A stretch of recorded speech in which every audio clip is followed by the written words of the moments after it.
Selamat datang kembali di podcast Ongoing Knowledge.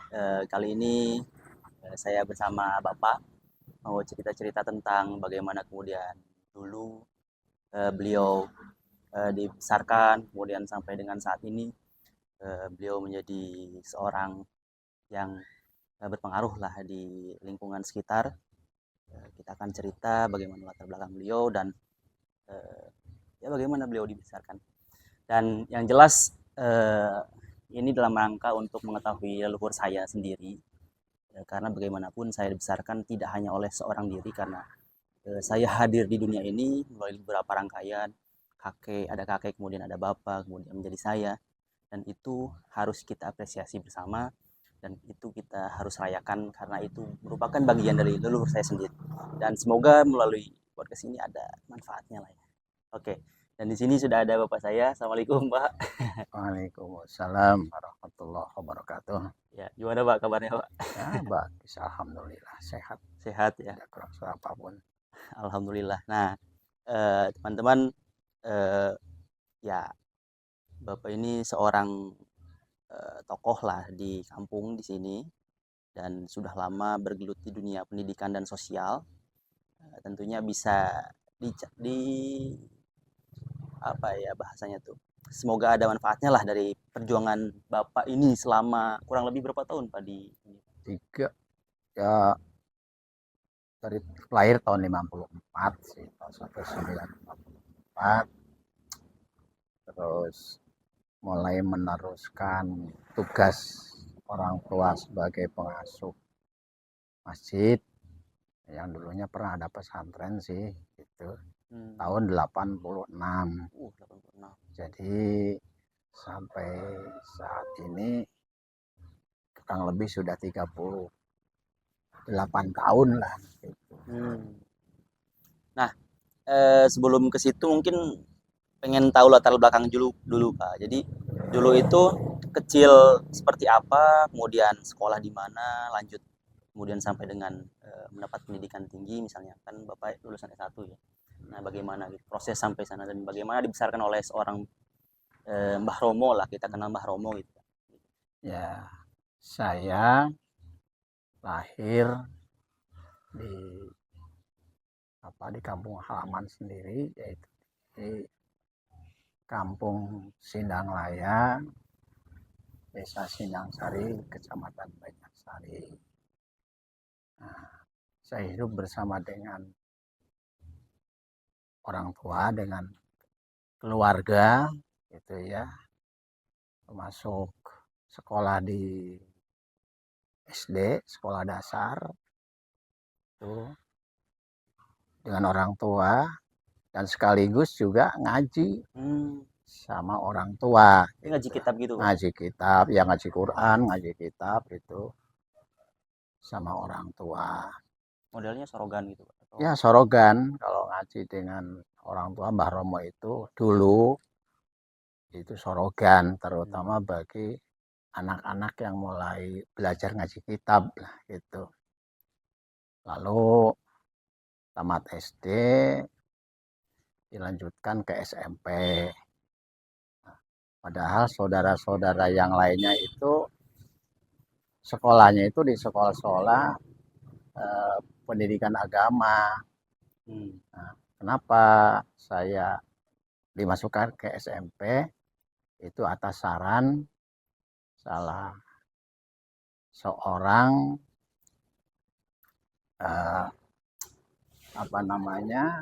ya mbah saya itu yang namanya Mbah Darmo.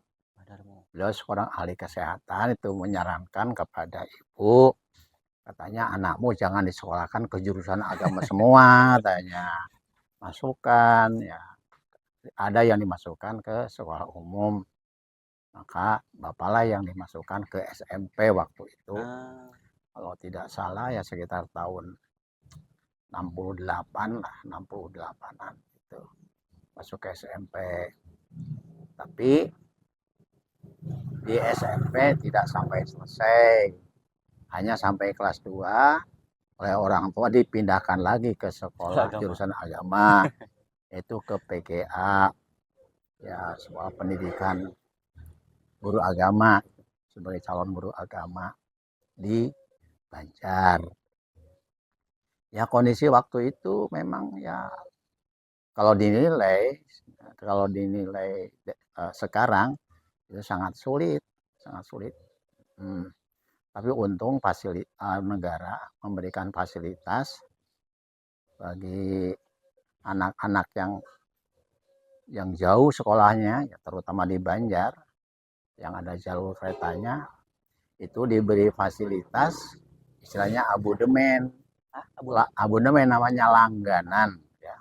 Langganan naik kereta dengan biaya 1 bulan itu hanya ongkos PP 1 hari, ongkos PP itu. Dulu itu istilahnya abodemen, langganan naik kereta itu bayar bulanan yang besarnya hanya 1 PP kereta gitu. Misalnya 1 bulan cuma 1 kali. 1 bulan gitu. Cuma 1 kali itu. Waktu itu ya. Dari Banjarsari ke Banjar. Kalau tidak salah ketika itu hanya Rp50 bayarnya 1 bulan. Ya sudah murah begitu pun masih banyak yang bandel yang tidak mau menebus itu abodemennya. Gitu. Berangkat subuh sekitar jam 5 pada subuh. Nanti pulang naik kereta lagi sekitar jam 2-an gitu. Jadwal pulang dari sana itu jam 2 gitu. Ya, sampai rumah ya sudah sore. Itu kalau tepat waktu, kalau terlambat sampai jam 4, sampai jam 5 kereta baru start dari Banjar. Dan bahkan sering itu tidak ada keretanya mogok, itu nggak bisa jalan. Ya bagi kawan-kawan yang punya duit itu bisa naik bus, bayar gitu. Tapi yang tidak punya duit ya pertama menunggu ada truk gratisan gitu. ABM bahasa. Gratisan itu kalau naik truk kan tidak bayar nang sekolah itu. Jadi kalau ada pinggir jalan itu. Tuh. Nah kalau tidak ada truk gratisan ya terpaksa jalan kaki. Wah, dari Banjar tuh jalan kaki sampai Banjarsari yang kira-kira jaraknya 21 kilo itu. Itu sering dialami seperti itu. Tapi ya tidak menjadi berat, tidak jadi beban karena ya situasinya memang begitu. Alamnya seperti itu gitu. Itu. Ya, punya baju cuma 1 setel itu dipakai untuk 1 minggu, apalagi dipakai jalan itu. Ya bisa dibayangkan. Nah, pindah ke PGA Banjar, ke PGA PGI. Ya tentu suka dukanya seperti itulah gitu. Suka dukanya itu. Ya kalau makan ya nggak makan seharian. Ya kalau minum pun dari air sumur. Nggak ada aqua yang botol. Nggak ada. Seharian itu dari subuh sampai sore, sampai maghrib, sampai malam itu tidak makan. Nah, selesai PGA 4 tahun di Banjar, dilanjut ke PGA 6 tahun. PGA 6 tahun. Jadi 2 tahun lagi menyelesai. PGA itu kan tingkat SLTP. PGA 4 tahun namanya. PGA 6 tahun itu SLT-nya. Itu pun sudah terlambat masuknya. Sudah terlambat. Ya. Karena tadinya mau ke PGA negeri, tapi tahu kena apa, itu terlambat 2 bulan. Ya, dimasukkan ke PGA Muhammadiyah di Ciamis itu. Sudah terlambat 2 bulan itu. Di PGA Muhammadiyah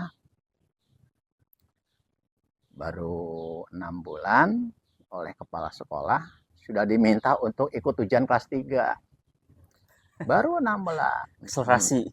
Mungkin kepala sekolah punya penilaian khusus terhadap saya.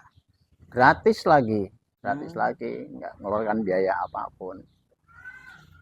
Kira-kira bulan Agustus lah ujian negara itu di PGA M Ciamis itu.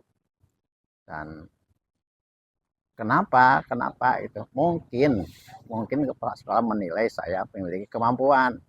Karena ketika saya sekolah itu di PGA 6 tahun itu, saya diminta oleh kepala sekolah untuk membantu mengajar kitab kuning waktu itu. Malah suruh ngajar gitu. Ya mengajar teman sekelas saya, teman ya di bawah saya gitu, dan teman di atas kelas saya itu. Jadi kelas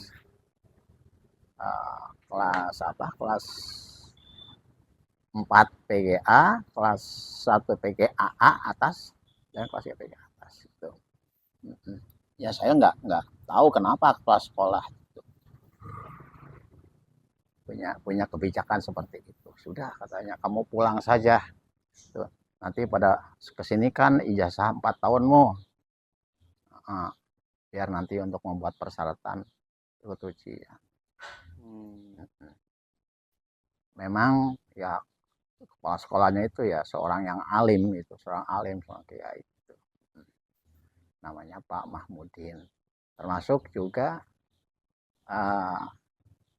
yang punya rumah yang saya tempati, yang saya kos gitu. Yang kos itu ya juga orang yang alim, itu pondokan dari Sukabumi. Orangnya alim dan soleh lagi. Nah, ujian dan ternyata lulus. Jadi saya hanya 6 bulan gitu di sekolah lanjutan atas. Ya, situ. Nah, saya pulang ke rumah. Ya di rumah kerjanya hanya itu, ikut mulai ngaji di masjid di masjid gitu, di masjid. Dulu berarti masjidnya langgar gitu ya? Masjidnya ya enggak, waktu saya muda itu masjidnya ya sudah bukan langgar lagi, ya juga agak permanen lah, tapi tidak seperti dulunya. Kalau dulunya kan ya hanya gubuk, katanya atapnya juga pakai alang-alang kalau nggak salah. Tapi statusnya sudah masjid jame waktu itu. Hanya dari segi fisik bangunnya sangat sederhana dulunya itu. Tapi ketika saya ingat si kecil, ya masjidnya sudah ditembok gitu. Sudah ditembok. Ada menaranya lagi. Berarti setelah lulus dari PGA yang 6 tahun itu pulang ngajar gitu, Pak? Ya pulang ngaji saja, ngaji anak-anak di rumah, membantu sambil ngaji. Sambil ngaji ya gitu, sambil ngaji. Karena Mbah Romo itu selalu mengingatkan itu supaya Bapak tetap ya, mulang ngaji katanya itu. Karena itu barokahnya gede. Nah, nanti kalau kamu mau ngajarin anak-anak ke masyarakat, nanti anakmu nanti yang akan diurusi oleh Allah. Urusilah masyarakat, maka anak-anakmu akan diurusi oleh Allah. Nah terus kan itu kan kalau nggak salah lanjut kuliah ya Pak di IAIN. Itu gimana ceritanya? Nah, setelah keluar dari PGA, selain mulang ngaji, Bapak juga ikut ngajar di MI. Ya, di sekolah formal Madrasah Ibtidaiyah di Sidamulia gitu. Sidamulia Sukajadi. Sidamulia. Yang kesininya dilanjutkan oleh adik saya Agus itu, yang sekarang sudah tidak ada, sudah meninggal dunia itu. Ngajar di sana gitu. Dari tahun 73 tuh ngajar sampai tahun 75 saya diminta untuk ngajar di MI Panglanjan, Pak Bareda. Itu di Panglanjan. Dengan diberi fasilitas berupa sepeda. Udah sepeda ontel. Saking kepinginnya Pak Barida itu saya ngajar di sana.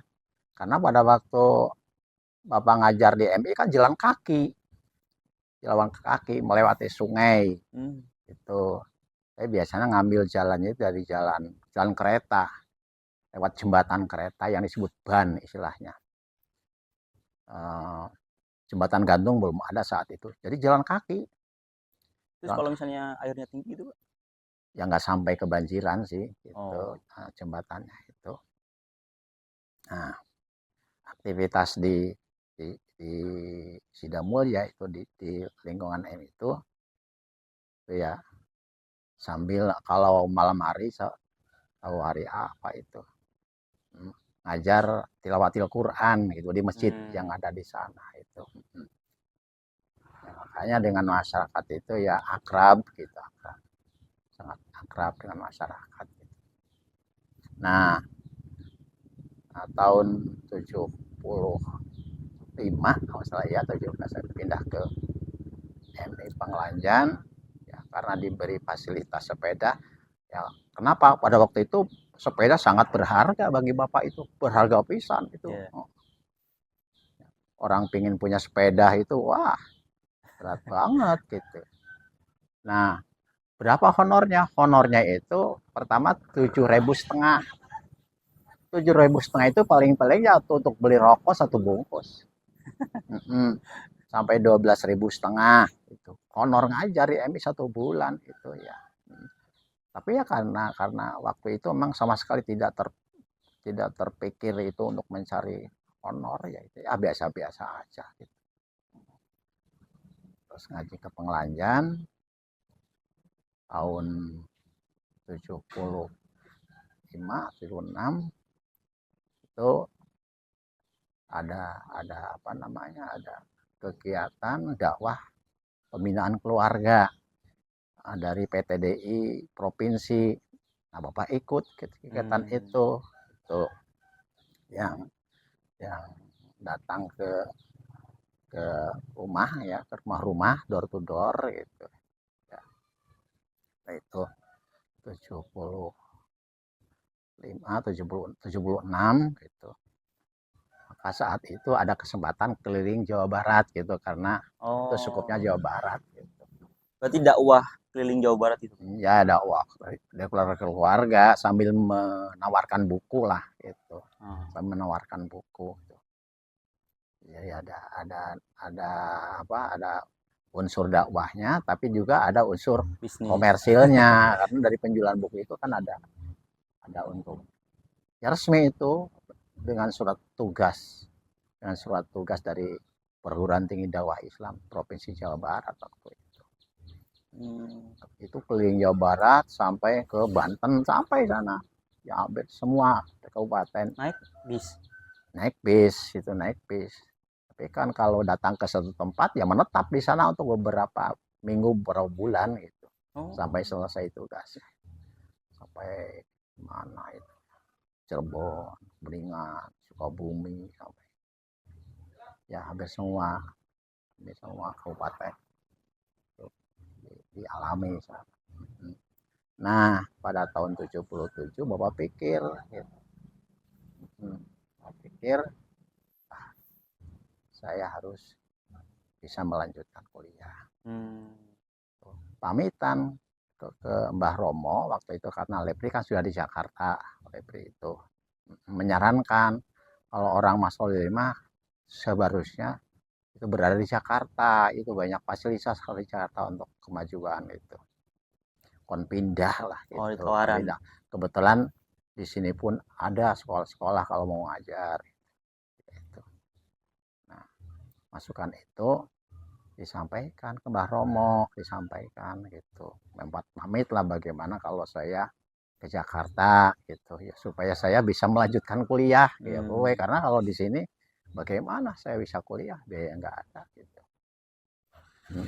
Tapi jawaban Mbah Romo gimana? Jangan, kamu tidak boleh pergi dari sini, kata Mbah Romo itu. Tidak boleh pergi dari sini. Ya, bisa jadi kalau kamu pergi dari sini kamu akan susah. Itu Mbah Romo. Ini teruskan ini terukai wong tua istilahnya ya. Dilanjutkan itu.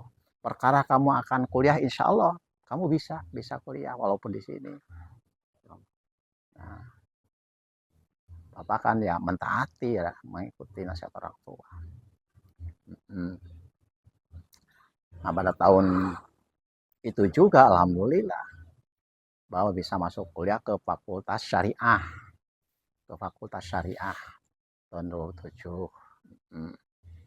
Nah, pada tahun 82 atau ya seharusnya kan karena Fakultas Syariah itu kan masa perkuliahannya 3 tahun. Tapi berarti itu udah nikah, Pak? Belum, Oh, belum nikah. belum kan. Tahun 87 itu. Tahun 87 belum. Tahun 89, nah itu Bapak mengalami sesuatu gitu yang kayaknya resah lah, merasakan keresahan hati, bertanya-tanya pada para ulama itu kira-kira apa ini yang membuat hati saya resah, apa saya harus hiburan, sampai ketika itu untuk meningkatkan keresahan hati itu ya nggak biasa itu nonton film di Bandung sekali-kalinya itu. Bandung itu karena maksudnya untuk menghilangkan keresahan, atau pergi ke pantai, tapi di pantai yang membaca buku karena hobinya membaca buku juga gitu. Ya akhirnya ya beqadarilah itu ya bahwa tahun 79 itu ya nikah itu 79. Ketika itu posisi di Tasik posisinya. Di Tasik, tinggal di Tasik gitu. Nggak punya anak itu Mas Mawan itu tahun 80 pun masih tinggal di Tasik. Tapi tahun itu juga ada pengangkatan guru PNS atau PNS. Bapak diangkat di daerah Cibanten itu Cijulang 12 kilo lah dari Cijulang itu 12 kilo.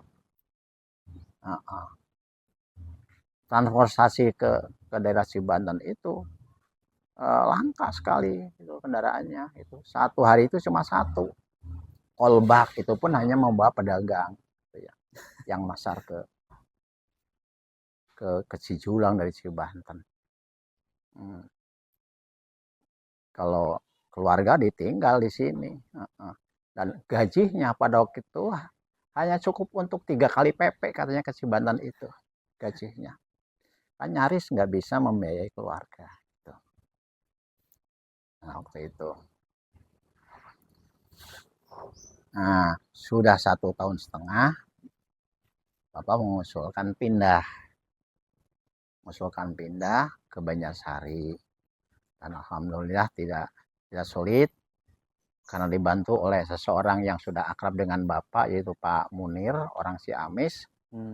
Itu Pak Abdul Munir, beliau adalah kasih penerangan Depak Kabupaten Ciamis, itu menjadi wasilah untuk mendekati Kepala Dinas Pendidikan Kabupaten namanya Rahlan Wikarta. Itu dengan mudah ya titip cina keluarga hayang pindah ke Banjarsari gitu bahasanya. Itu ya suruh ke sini aja gitu, nggak susah-susah itu. Sampai sana itu diberikan secari kertas, pasihkeun weh, berikan saja ini tulisan ini kepada kepala cabang dinas di Cijulang. Nah, pulang terus menemui kepala cabang dinas di Cijulang, diberikan kertas itu. Ya beliau kaget. Nah, Bapak saudaranya Pak PKT? Bukan, itu. Tapi itu Pak Abdul Munir itu. Oh ya nggak apa-apa. Terus diproses ya, dibuatkan persyaratan untuk berpindah ke Banjarsari tahun 83. Tahun 83 baru kembali ke Banjarsari. Itu tugas di SD Banjarsari 3. Nah, diangkat di sana Cijulang, pindah ke Banjarsari. Tuh. Terus berjalan sebagai guru tahun 83. Nah, sudah sekian tahun ya gaji guru kan berapa ratusan ribu, paling 230 ribuan. Tapi itu berarti udah punya rumah Pak pas saat itu? Belum. Oh belum, masih di Mbah Romo. Ibu masih di Mbah Dayat di sana. Oh, di Mbah Dayat. Itu. Tapi terus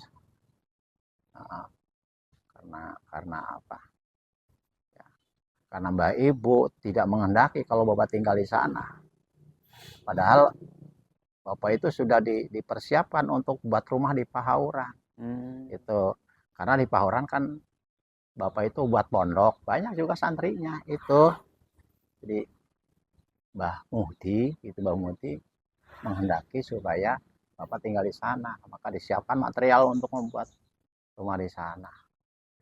Nah, kalau Mbah Romo mah ya apa itu membiarkan aja gitu, terserah itu. Mau di mana kata Mbah Romo, Allah nanti yang atur katanya. Tapi kalau Mbak Ibu tidak bisa, pokoknya harus ke sini gitu, di Sindang Laya. Ada saran juga dari Mbah Hadi, itu adiknya Ibu, Mas, kepada Mbak Romo itu, kalau Mas Solil nanti rumahnya di Pahauran, siapa yang akan melanjutkan di sini? Kalau Mbak Romo enak aja, ya biarlah Allah yang ngatur gitu. Mbak Romo itu. Ya. Akhirnya ya pindah ke sini gitu. Nah, jadi material baru udah banyak di sana tadinya itu. Ikut dengan Mbak Romo, lupa lah sampai tahun berapa gitu kira-kira. Tahun berapa. Dan ya punya anak itu tahun 80 itu. Anak pertama Mas Wawan. Mbak Neng tahun 86 gitu. Tahun 86. Berarti itu pas udah kuliah di IAID, Pak? Nah, tahun 82 Bapak wisuda. Oh. Dari Fakultas Syariah wisuda gitu ya. Karena tadinya kan terganggu dengan tugas yang jauh, tapi akhirnya alhamdulillah bisa diselesaikan. Tahun 82 itu wisuda sarjana muda dengan gelar BA. BA itu gelarnya. Gelar BA itu waktu itu wah cukup dibanggakan, itu jarang sih. Yang jarang. Kalau gelarnya mendapat gelar BA saja itu sudah tinggi pada waktu itu. Terus yang Dokter Andes itu? Nah, setelah atau berada di Banjarsari,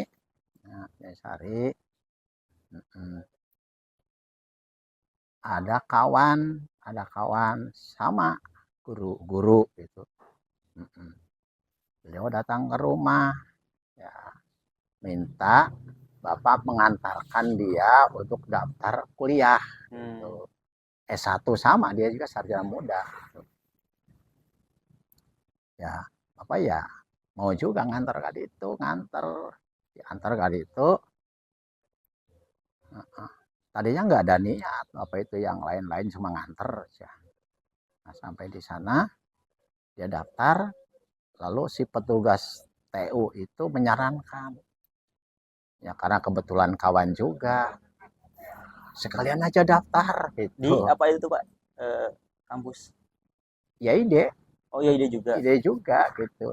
Fakultasnya Fakultas Tarbiyah. Oh. Tarbiyah. Sekalian daftar. Daftar kan harus pakai duit, harus pakai biaya kuliah. Alah, nggak percaya kepada Allah. Nah, digituin kan nyentuh katanya, aduh iya ya. Bapak tidak punya uang, kecuali hanya 20.000 itu untuk daftar waktu itu. Daftar. Yang digerakkan oleh Allah itu Bapak daftar. Gitu. Daftar kuliah sama dengan kawan Bapak itu. Dia ngomong kayak ibu kita, tidak ngomong tidak naon gitu. Tidak berpikir bagaimana nanti biayanya gitu. Uang gajinya juga sedikit. Gitu. Untuk kebutuhan keluarga juga nggak cukup. Ini kuliah gimana. Tapi tidak ada pikiran seperti itu. Tidak ada kekhawatiran. Kuliah gitu. Nah kuliahnya itu kan Kamis, Jumat, Sabtu, 3 hari. Dari mana itu? Kalau nggak salah waktu itu kena gentian. Dengan Pak Rusyana hari ini Bapak yang bonceng. Nah, terus besoknya Pak Rusyana dan seterusnya begitu. Itu kalau tidak salah itu setiap kali akan berangkat kuliah itu jual gurame. yang beli bensin. Berarti dulu pernah ini Ini pernah ternak gurame, ya ada gurame gitu. Itu jual gurame. Gitu. Nah, begitu seterusnya gitu.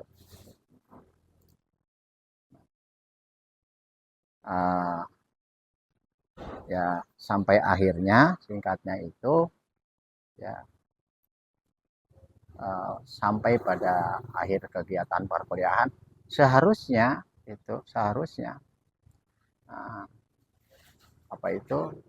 Bapak itu belum selesai waktu itu, tapi karena setiap kali ujian selalu lulus semua sampai pada satu saat karena Bapak kan masuk belakangan termasuknya kawan-kawan yang reguler yang biasa tadinya itu sudah ujian beberapa kali ujiannya itu, tapi belum banyak yang lulus. Sedangkan Bapak begitu ujian lulus semua, diprotes oleh kawan-kawan, jangan dikasih ujian banyak-banyak katanya gitu. Nah, ya. Pada suatu saat memang Bapak dibatasi, gitu. Materi ujiannya dibatasi, itu tidak boleh banyak gitu. Nah terus Bapak sampai kepada Pak Dekan, Pak kenapa saya dibatasi ujiannya? Pak Ardi waktu itu bilang, lah ulang ngaruh siku, nggak taunya ada yang protes dari kawan-kawan itu, diprotes itu. Sampai kepada Pak Rektor, Pak Irfan, waktu itu sampai juga kepada Pak Irwan Hilmi, kenapa? Nah gitu lah. Ya sudahlah, Anda diterima di semester 7 pun itu alhamdulillah 7. Alhamdulillah. Gitu. Jadi masuk ke program S1 Tarbiyah itu diterima di semester 7. Oh, langsung semester 7. Nah, 7 karena kan apa itu mata kuliah MPDU-nya dasar umumnya kan sama. Itu tarbiyah dengan syariah gitu. Pak Kiai Irfan cuma bilang gitulah, udahlah terima aja gitu. Karena beliau pun tahu dia protes sama kawan-kawan gitu.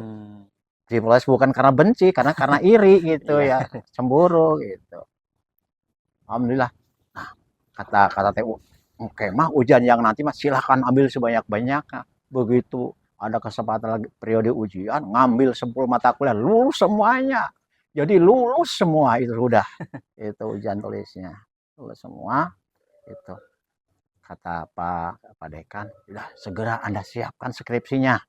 Gitu, supaya nanti bisa ikut wisuda pada periode pertama. Oh, tapi tetap skripsi, Pak. Skripsi. Tuh, beberapa bulan lagi makanya ini. Wisudanya itu dihancau gitu. Pembuatan skripsinya. Alhamdulillah kelar, alhamdulillah disahkan, disetujui. Alhamdulillah bisa ikut wisuda tahun 91 tuh. 91. 91 berarti yang Emi udah lahir ya? Ya udah, 94. Kan fotonya ayah itu tuh. Oh, itu berarti wisuda yang kedua, Pak? Iya, wisuda kedua. Wisuda yang pertama nggak ada fotonya? Nggak ada. Alhamdulillah itu masuk dari 114 wisudawan. Bapak itu termasuk wisudawan teladan. Wisudawan terbaik. Iya, wisudawan alhamdulillah gitu. Padahal ketika itu bener-bener walurat Bapak, nggak punya dana itu. Keluarga pun yang ke sana itu mandi sendiri kabeh. Bapak enggak sendiri, naik kendaraan umum. Datang ke sana. Bapak nggak tahu mereka datang ke tempat wisudaan.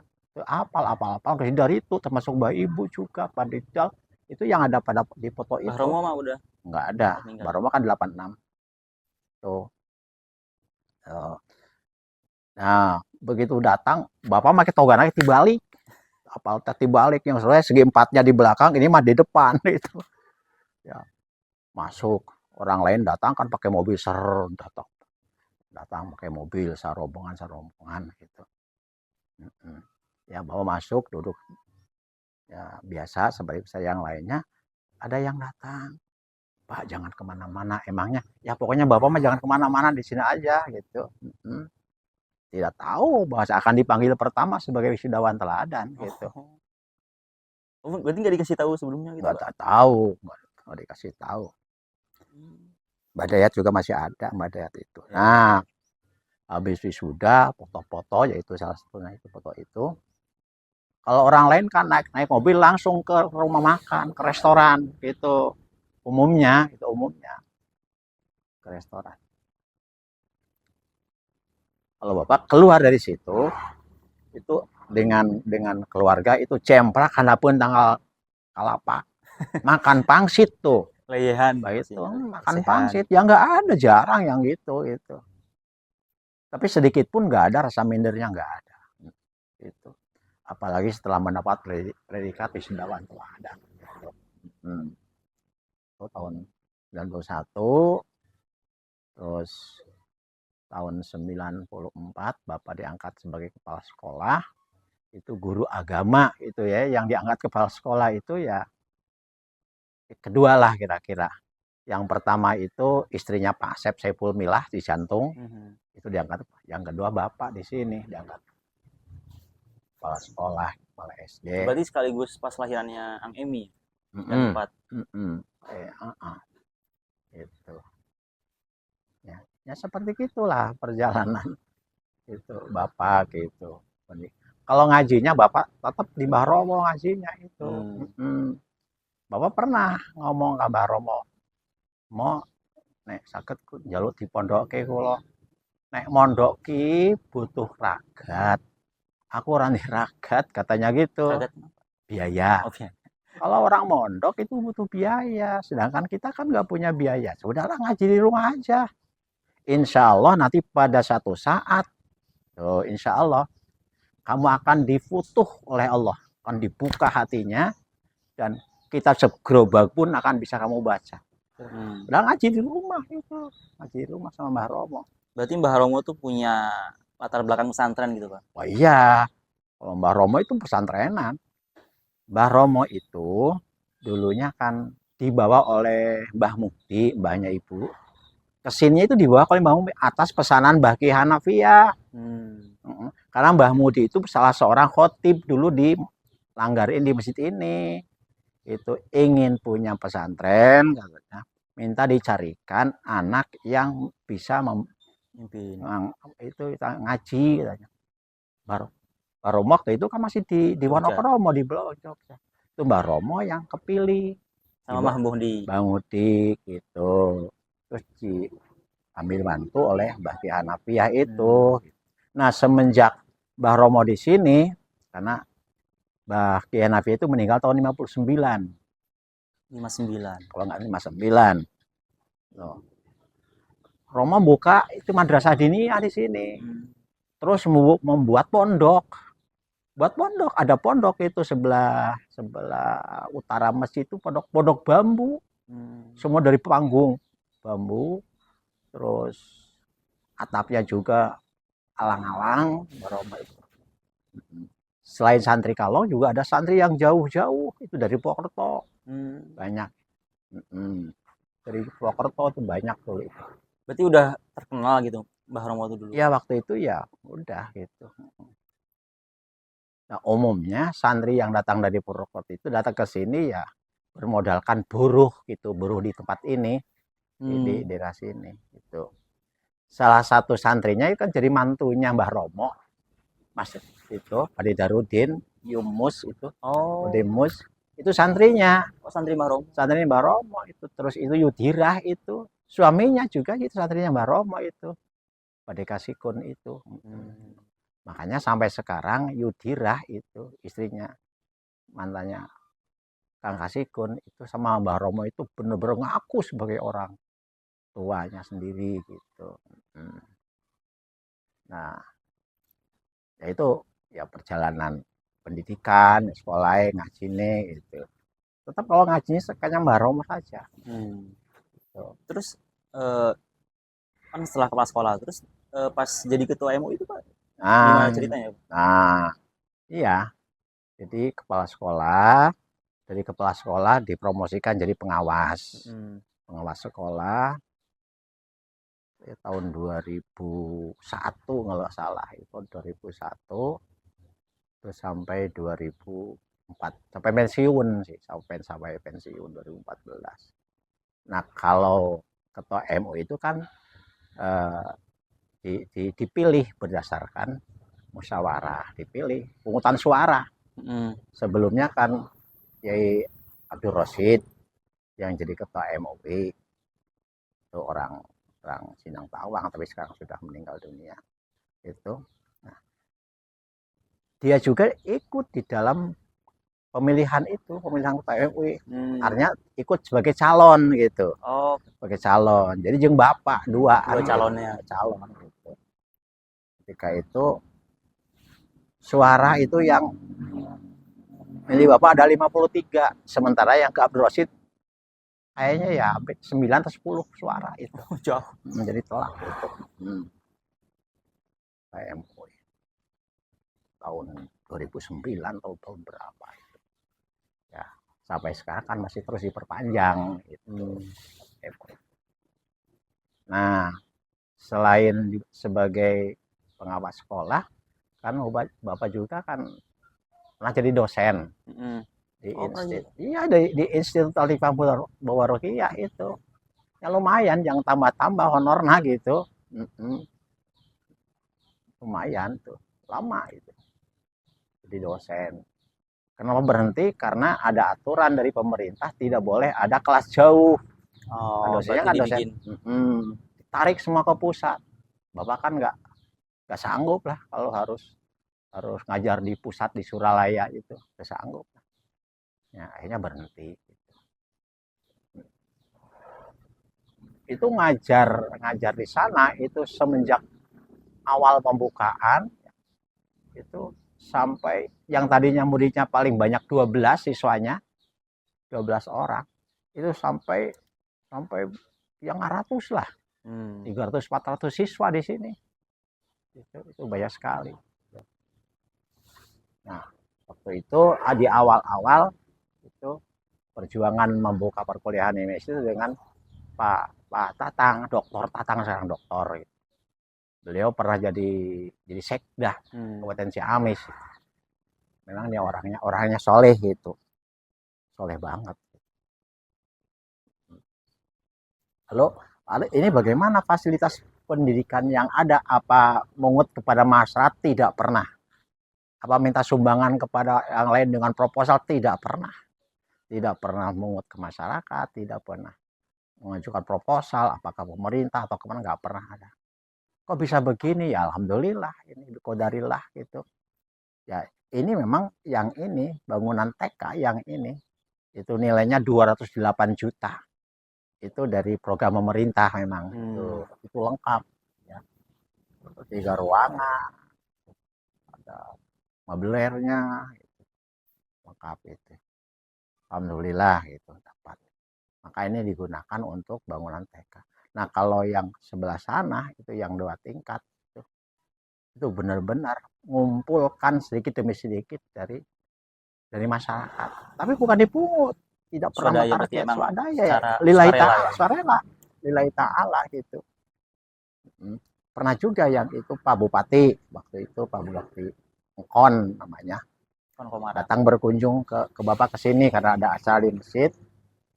Nah, sebelum berangkat ke masjid, bawa aja ke sini melihat. Oke, itu rangkai katanya.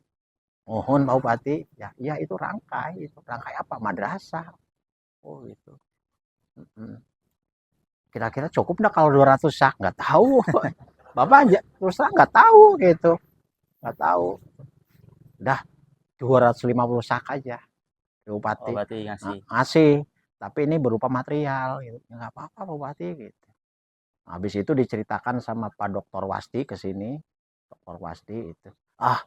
Akang mah nggak bilang 400 gitu. Lah, nggak tahu saya gitu. Kalau bilang 400 dikasih kan gitu. Pak Wasti, ya nggak apa-apa lah, udah segitu juga udah. Dari Pak Tatang tadi ini 100 sak yang bawah itu. 100 sak tanpa minta itu mah. Nah, Mas ya nitip lah 50 sak gitu. Tapi terus dia nyusul lagi. Itu buat istri saya lagi 50 sak, jadi 100 sak. Ini dari 2 orang saja sudah 350 sak. Belum yang beli sendiri. Makanya kayaknya yang bawah ini bangunan otot kawat balung besi itu Ya hampir 500 sak habis itu bangunan yang bawah. Jadi kualitas bangunnya luar biasa ini Mas itu. Bukan bangunan borongan. Kalau borongan kan ya cuma Beda. prol-prol gitu. Berarti benar-benar dari masyarakat Dari ya. masyarakat ini nggak pernah mungut, nggak pernah membebani kepada santri, kepada saya nggak pernah. Itu nggak pernah karunya. Yang atas juga seperti itu. Itu yang atas lebih besar lagi biayanya. Itu tidak mendapat sumbangan pernah satu kali. Waktu masjid pun itu murni itu, nggak ada sumbangan dari mana-mana. Waktu ngabangun masjid, itu camat datang ke bapak ke dia. Itu. Nah, jangan katanya ada bantuan dari gubernur 10 juta. 10 juta ya besar waktu itu, 10 juta. Silakannya buat proposal. Mungkin karena rencana itu ketahuan dari Pemda Ciamis, dari EPA, langsung dari Ciamis ngasih rekomendasi ke sini. Dibuatkan rekomendasi supaya jadi tampilan proposal. Tapi kan Bapak berpikir lain. Kalau bangunan ini itu dimasuki dana bantuan sebesar 10 juta, padahal ini biayanya besar, nanti akan hilang itu sebutan yang lainnya itu. Oh, iya. Disebutkan masjid sumbangan. Itu gitu, oke kan diisukan masjid ini. Karena kiainya juga seorang PNS gitu. Juga dimasukkan jadi pengurus Golkar. Ya, masjid ini adalah masjid sumbangan Golkar katanya. Ya mereka kalau berpikir kalau ini tidak disumbang oleh Golkar, dari mana bisa membangun sebesar ini? Oh, isu di masyarakat. Ah, itu.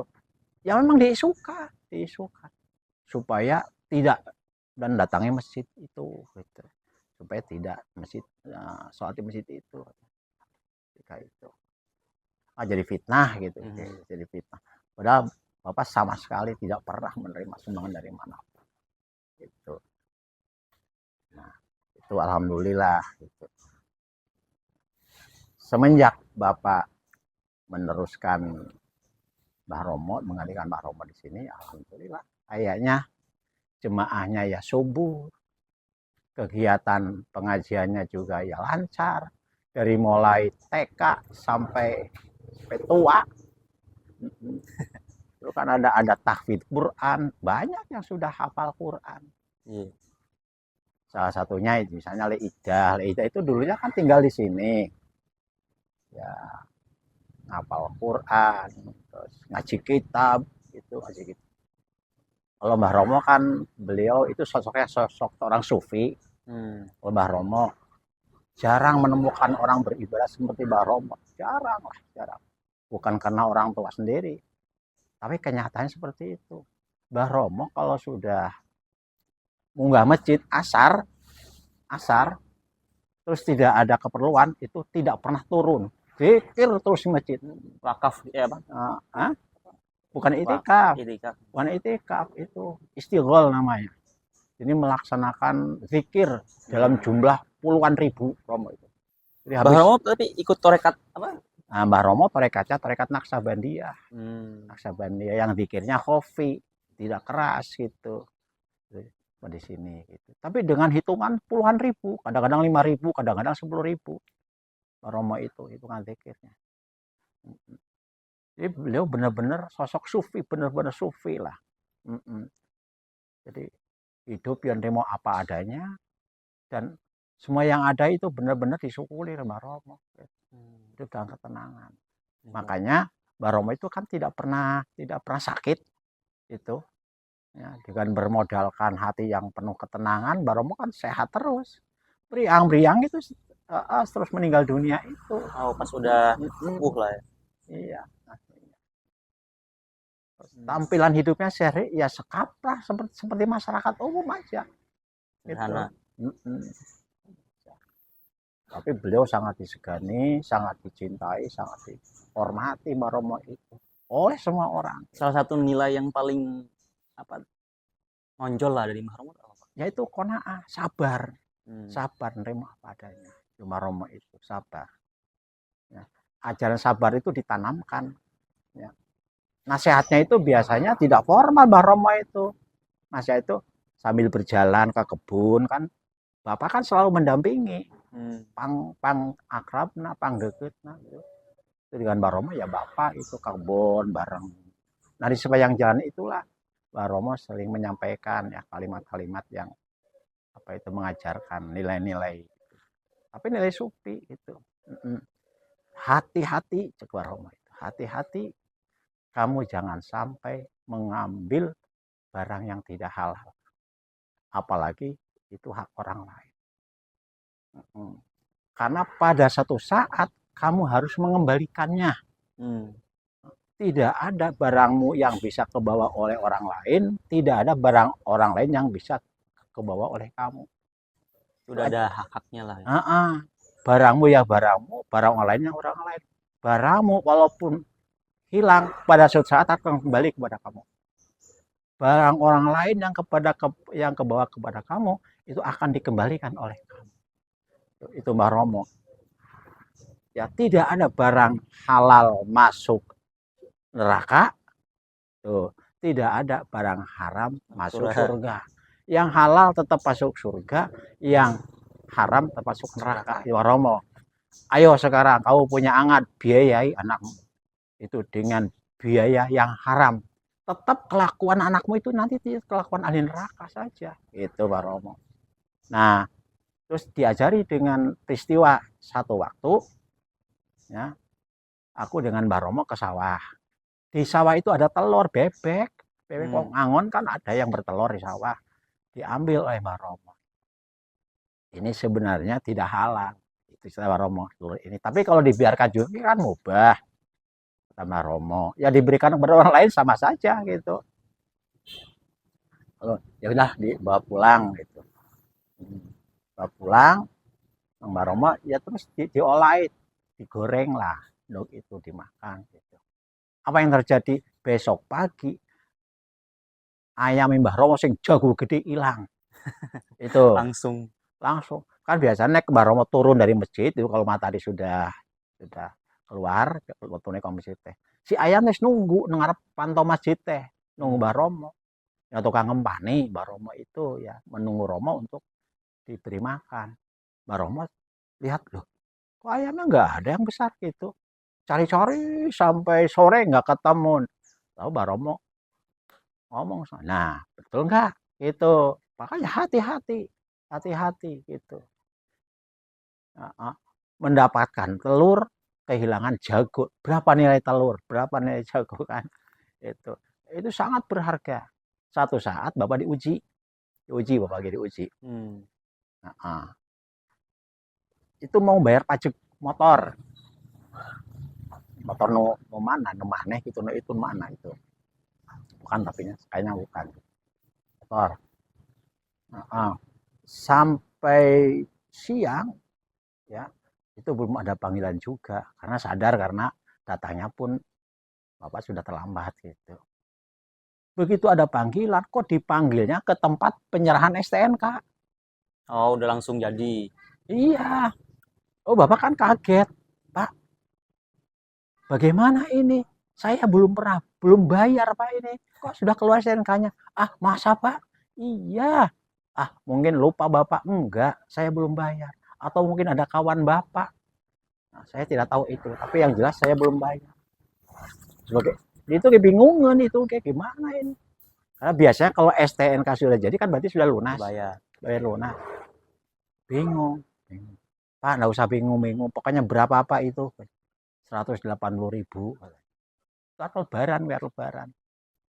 Sekarang minta aja Pak. Ini terserah Bapak. Pokoknya karena saya merasa belum bayar, akan saya bayar 180.000. Bayar ke Bapak. Celengkung di tukang ngomong babaturan Bapak pengawas. Kan pengawas. Jangan. Kun me atuh langke yang dahar bareng di restoran gitu. Bapak jawabnya, saya nggak mau mengembalikan uang itu ke rumah sakit gitu. Bapak tes spontan gitu, nggak mau. Udah Pak lah. Gitu. Jadi itu nasihat orang tua seperti itu. Nah, jadi orang ya meni kayana jangankan seperti itu. Uang amanat gitu. Jangan itu kenceng saja Bapak tidak pernah menggunakan itu. Kenceng kan adalah halal untuk Bapak. Kenceng berangkat ngaji. Gitu. Dulu pernah waktu kegiatan pesantren Ramadan ada kelebihan uang dari Mbak Yuni dulu itu pengelolaan 78.000 lebih kelebihan. Ya kalau umumnya kan ya dibagi-bagilah itu uang kelebihan operasional itu pengelolaan. Kububan tuh saya tidak mau ini. Saya belikan batu putih, dibelikan batu putih.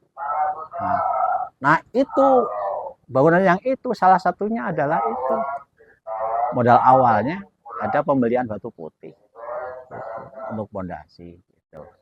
Alhamdulillah, makanya tetap diamanatkan kepada anak cucu, awas hati-hati, sing melas maring anak putu, jangan sampai kamu mengambil yang bukan haknya. Nanti kalau bukan kamu yang membayarnya, mungkin anakmu, mungkin cucumu, habis harta anakmu, habis harta cucumu oleh keserakahan kamu mengambil dengan jalan yang tidak halal, tidak amanah. Yang pertama, yang kedua itu Mbah Romo itu benar-benar orang yang sabar. Itu yang ditanamkan oleh Mbah Romo tentang sabar. Tidak ada senjata yang paling ampuh kata Mbah Romo selain daripada sabar. Sabar itu adalah senjata yang paling ampuh. Itu ada. Sampai pada satu waktu Bapak mimpi setelah 2 bulan Mbah Romo meninggal dunia. Itu tempatnya di depan kantor balai desa, ada rumah di sana. Bapak lagi duduk, tiba-tiba datang seseorang. Orang itu ya berperawakan ramping, pakai jas gading, ngangklek tas kulit yang diukir gitu. Itu. Nah, disangka aku Bapak itu kan saudara dari Jogja, disangka. Nah, itu. Lalu duduk itu di depan Bapak. Bapak manggilnya Kamas gitu, wah disangka nama dari Kang Jubed gitu.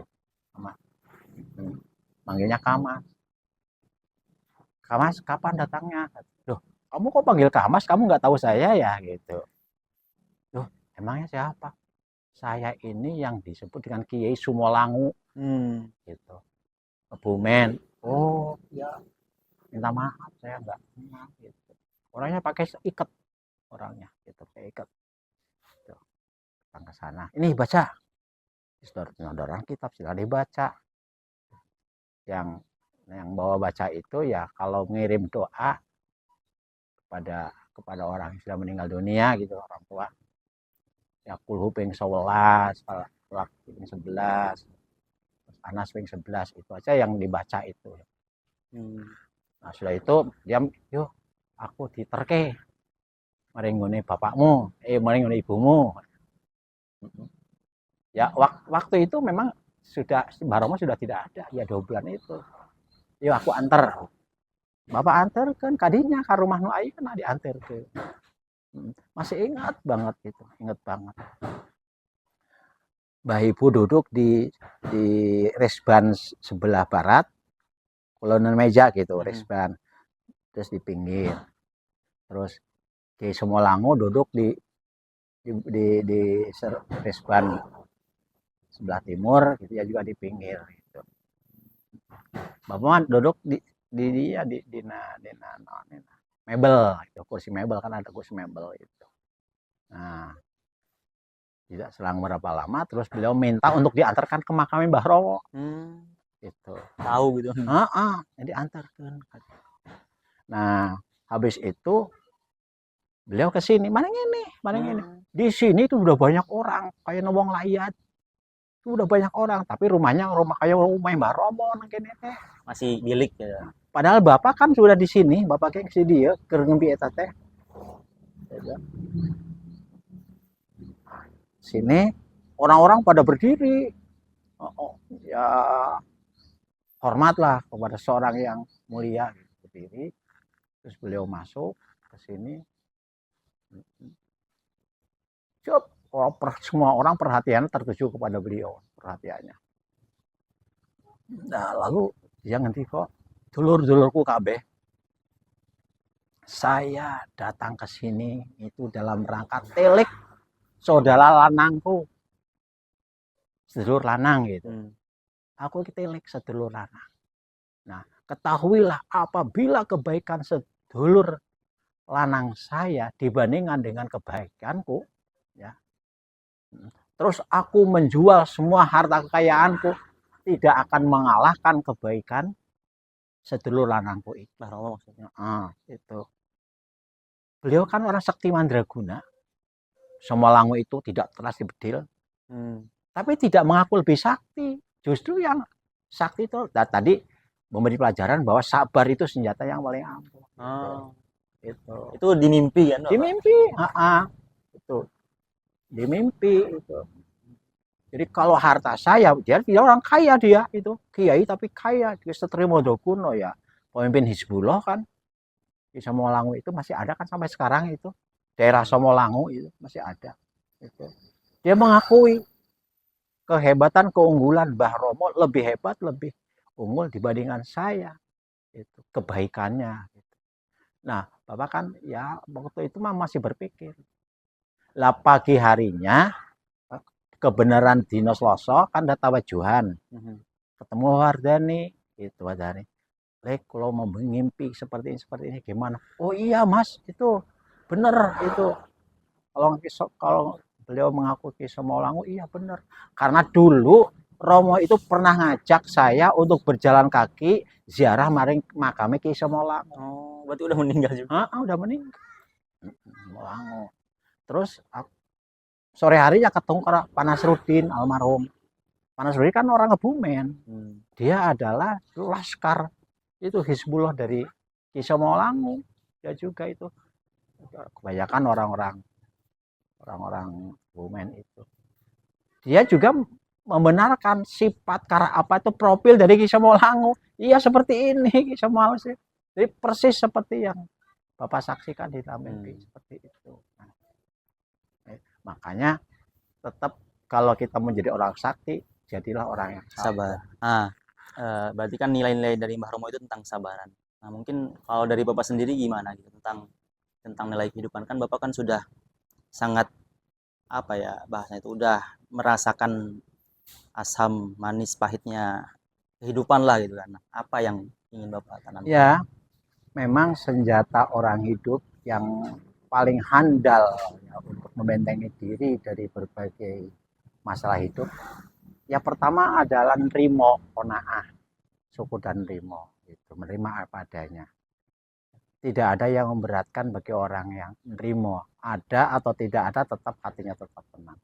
Yang kedua karena orang hidup itu tidak pernah sepi, lepas daripada ya kesulitan ya itu apa itu namanya ya kesusahan ya hanya satu-satunya yang bisa mengatasi itu yaitu dengan kesabaran juga di dalam mencapai tujuan. Makanya kata pepatah itu mansobaro wata'ana nala matamana, itu barang siapa yang bersabar dan dia alon-alon tidak gerusa-gerusuh, maka dia akan mencapai apa yang dia angan-angankan. Dan wasiat Allah di dalam Al-Quran tentang kesabaran itu sangat banyak sekali. Wasbir kama sabruka ulul azmi minar rusul. Bersabarlah sebagaimana sabarnya para ulul azmi dari para rasul itu. Mereka mendapat kedudukan yang istimewa bukan karena apa-apa ya, tapi karena kesabarannya. Maka sabar adalah pakaian yang paling indah ya, yang dipakai oleh orang-orang yang mulia. Nah, terus kalau tentang sholat jamaah itu kan udah bagian dari torekat Bapak gitu kan, yang tidak pernah sekalipun ninggalin jamaah gitu kan. Sebenarnya apa sih dibalik itu gitu kan? Ya pertama bahwa Allah itu tidak akan menyia-nyiakan hambanya yang tidak menyia-nyiakan hak Allah. Sholat itu hak Allah. Dan sholat yang paling utama yaitu sholat berjamaah. Itu paling utama. Maka ya kalau menurut prinsip Bapak, jika orang ingin hidupnya itu diberikan kemudahan oleh Allah, jangan mempersulit sholat apalagi berjamaah. Itu karena amalan yang paling utama itu jelas adalah sholat di awal waktu dilaksanakan dengan berjamaah. Maka ini yang dipegang oleh Bapak itu dari dulu sampai sekarang, menghidupkan sholat berjamaah. Sementara katanya hasil penelitian itu kesadaran umat Islam terhadap berjamaah ini hanya 2%. Jadi umat Islam yang sadar untuk melaksanakan sholat berjamaah itu hanya 2%. Jadi sedikit sekali. Kenapa? Karena walau berjamaah itu enteng sekali ya, tapi berat sekali. Itu. Ya. Enteng itu kalau dilaksanakan hanya 1 kali. Tapi ini kan sepanjang hidup. Nah, itu istiqomah Itu. ya. Makanya Bapak sering menyampaikan bahwa tanda-tanda keimanan itu, tanda-tanda kesuksesan itu bukan di dalam ibadah haji, bukan. Tidak bisa mengandalkan ibadah haji untuk kesuksesan kita. Walaupun sudah sering disampaikan bahwa tidak ada balasan bagi haji mabrur kecuali surga, tapi bukan itu. Haji itu seumur hidup hanya 1 kali. Seberat-beratnya melaksanakan ibadah haji itu ringan, karena hanya 1 kali. Lagian bagi mereka yang punya duit, yang punya bekal, lagian ada dorongan lain supaya mendapat predikat itu. Tapi kalau sholat itu sehari semalam saja 5 kali, itu pun seumur hidup. Ya terus tentu lebih berat. Maka Al-Quran menyatakan wa innaha lakabiratun illa alal khosyi'in. Sesungguhnya sholat itu berat kecuali bagi orang-orang yang khusyuk, yang takut kepada Allah, yang yakin bahwa dirinya akan bertemu dengan Allah. Nah, akan dikembalikan oleh Allah. Itu ya baru akan terasa enteng. Tapi sungguh pun demikian, walaupun berjamaah itu sudah menjadi kebiasaan lama seumur hidup, tetap saja berat rasanya. Kalau mau berjamaah ya berat rasanya gitu. Walaupun itu sudah dibiasakan. Apalagi yang tidak membiasakan, yang sudah dilatih saja sholat berjamaah itu tetap terasa berat, apalagi yang tidak dilatih. Nah, itulah artinya bahwa sholat dan berjamaah itu adalah sesuatu kebaikan yang sangat besar. Apa tandanya? Tandanya berat. Setiap kebaikan itu akan terasa berat untuk melaksanakannya, walaupun gratis. Tapi setiap kemaksiatan itu terasa enteng, walaupun harus korban uang. Gitu. Terus ini Pak, kalau dari segi sosial tentang antar golongan, antar agama itu gimana? Oh, nggak boleh, kita harus memperlakukan manusia sama semuanya. Harus memperlakukan sama. Tidak dibedakan karena status sosial, tidak dibedakan karena agamanya, karena kepercayaan, sama, tidak boleh.